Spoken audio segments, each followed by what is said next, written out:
நம்ம indices formula பார்த்துருந்தோம். அதனுடைய தொடர்ச்சியான ஒரு ஃபார்ம் தான் வந்து லாகரிதம்ஸ். ஸோ இதுக்கான ஃபார்முலாவை எப்படி எழுதுறது அப்படின்னு சொல்லி பார்ப்போம். இப்போ முதல்ல இங்க வந்து எக்ஸ்பனன்ட் ஃபார்ம் இருக்கும். அந்த எக்ஸ்பனன்ட் ஃபார்ம்ல இருக்கிறது எப்படி லாகரிதம் ஃபார்மா மாத்துறது அப்படிங்கிறது முதல்ல நம்ம பார்க்க போறோம். இப்போ 2 பவர் 5 இதனுடைய வேல்யூ வந்து 32. இதுல 2 அப்படிங்கிறது வந்து பேஸ், 5 அப்படிங்கிறது பவர், 32 அப்படிங்கிறது இதனுடைய வேல்யூ. ஸோ இப்போ எக்ஸ்பனன்ட்ல இருக்கிறத லாகரிதமா எப்படி எழுதுறது அப்படின்னு முதல்ல பார்த்துக்கோங்க. முதல்ல கீவேர்டு எழுதிடணும், லாக் அப்படின்னு எழுதிட்டு இந்த ஈக்குவல்ட்டுக்கு அந்த பக்கம் இருக்கிற அந்த 32 இங்க எழுதிக்கங்க. இதுக்கு பேரு பேஸ். ஸோ பேஸா வந்துடணும். ஈக்குவல் டு 5 அப்படின்னு எழுதணும். எப்படி எழுதிருக்கேன்னு புரியுதா? 2 பவர் 5 ஈக்குவல் டு 32ல இதுக்கு பேர் பேஸ். ஸோ பேஸாவே வந்துடும். வேல்யூ லாகர்ல வந்துடும். பவர்ல இருக்கிறது ஈக்குவல்ட்டுக்கு அந்த சைடு போயிடணும். ஸோ இது மாதிரி எழுத தெரியணும் நம்மளுக்கு. இப்போ எக்ஸ்பனன்ட்ல இருந்துச்சுன்னா லாகரிதம்ஸ்ல எழுதணும், லாகரிதம்ஸ்ல இருந்துச்சுன்னா எக்ஸ்பனன்ட்ல எழுதணும். அது ரொம்ப முக்கியம். இப்போ லாகரிதம்ஸ்ல இருந்து எப்படி எக்ஸ்பனன்ட் எழுதுறது அப்படின்னு பாருங்க. log 1000 to the base 10 equal to 3 இப்படி இருக்கும்.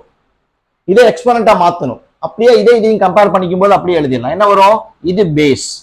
ஸோ 10 ஈக்குவல்ட்டுக்கு அந்த பக்கம் இருக்கிறது தான் வேல்யூ. அது பவர்ல வந்துடணும். ஈக்குவல் டு 1000 அப்படின்னு. ஸோ இந்த லாகரிதம்ஸை பொறுத்த வரைக்கும் எக்ஸ்பனண்டா கொடுத்துருந்தாங்கன்னா லாகரிதம்ஸா மாத்தணும், லாகரிதம்ல கொடுத்துருந்தாங்கன்னா எக்ஸ்பனண்டா மாத்தணும். ஆப்போசிட்டா மாத்தி எடுத்துக்கிட்டோம்னா நம்மளுக்கு ஆன்சர் வந்துடும். அடுத்தது லாகினுடைய சில ஃபார்முலாஸ் இருக்கு, அதை பார்க்க போறோம். ஃபர்ஸ்ட் ரூல் வந்து ப்ராடக்ட் ரூல், பெருக்கல் விதி அப்படின்னு சொல்லுவாங்க. log m into n to the base a அப்படின்னு எழுதுவாங்க. பாருங்க, இது ப்ராடக்டா இருக்கு, 2 ஃபேக்டர். ஸோ அந்த ப்ராடக்டா இருந்துச்சுன்னா அதை தனித்தனி லாகினுடைய அடிஷனா எழுதிக்கணும். log m to the base a plus log n to the base a இப்படி மாத்திக்கணும். ஸோ ப்ராடக்டா இருந்துச்சுன்னா அடிஷனா எழுதணும், ஆன்சர் கிடைச்சிரும். அடிஷனா இருந்ததுன்னா ப்ராடக்டா மாத்தி எழுதணும், ஆன்சர் கிடைச்சிரும். ஒரு விஷயம், இந்த அடிஷன்ல இருந்து ப்ராடக்டா எழுதுறதுக்கு ஒரு முக்கியமான விஷயம் ஞாபகம் வச்சுக்கணும். பேஸ் ரெண்டுலையுமே ஈக்குவலா இருக்கும்போது மட்டும்தான் அடிஷனா இருக்கிற லாகரிதம்ஸை ப்ராடக்ட் ஆஃப் லாகரிதம்ஸா மாற்ற முடியும். அடுத்தது கோஷியன்ட் ரூல், வகுத்தல் விதி அப்படின்னு சொல்லுவாங்க. log m by n to the base a. So இப்படி கொடுத்துருந்தாங்க அப்படின்னா அதை டிஃபரன்ஸா எழுதிக்கணும். log m to the base a minus log n to the base a. So டிவிஷனா இருந்தா மைனஸா எழுதணும், மைனஸா இருந்தா டிவிஷனா எழுதணும். இது ஒரு ரூல். அடுத்தது log பவர் ரூல்னு சொல்லுவாங்க. இதை m power n to the base a இது எழுதும் போது பவர்ல இருக்கிறது லாகுக்கு முன்னாடி வந்துடும். So n into log m base a. So கணக்கில் இப்படி கொடுத்துருந்தாங்கன்னா நம்ம ஆன்சருக்கு இப்படி மாத்தலாம் வந்துடும். இல்லை கணக்கில் இப்படி கொடுத்துருந்தாங்கன்னா ஆன்சர் கிடைக்கிறதுக்கு நம்ம இப்படி மாத்தினா போதும். இது 3 பேசிக் ரூல். லாக்ல என்ன சில ரூல்ஸ் எல்லாம் இருக்கு, ஆனா நமக்கு இது இனஃப். இதை வச்சு நமக்கு எல்லாத்தையுமே கண்டுபிடிச்சிட முடியும். அடுத்தது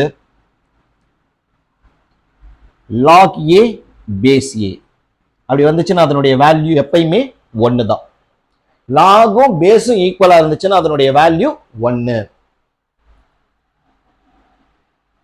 log 10 அப்படின்னாலும் அதனுடைய வேல்யூ 1. இங்க எந்த பேஸுமே கொடுக்கல அப்படின்னா பேஸ் 10 இருக்கிறதா நினைச்சுக்கணும். லாகரிதம்ஸ்ல பேஸ் இல்லை அப்படின்னா அங்க பேஸ் 10 இருக்கிறதா நினைச்சுக்கணும். log e அப்படின்னாலும் அதனுடைய வேல்யூவும் 1. இதெல்லாம் லாகினுடைய basic rules. log a base b அப்படிங்கிறத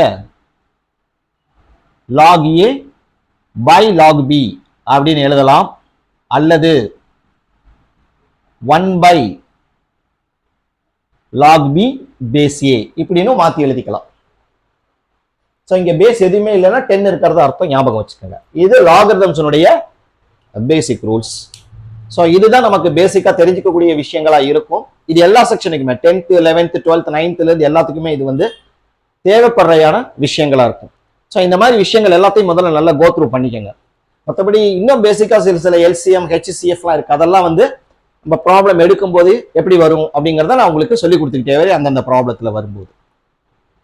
ஸோ இந்த பேசிக்கான விஷயங்களை நீங்க ஞாபகம் வச்சு நல்ல பைஹார்ட் பண்ணி வச்சுக்கோங்க. நம்ம போட போற ஒவ்வொரு ப்ராப்ளத்துக்கும் எல்லா ஸ்டாண்டர்ட்ஸ்க்குமே இது ரொம்ப யூஸ்ஃபுல்லா இருக்கும் அப்படின்னு சொல்லிக்கிறேன்.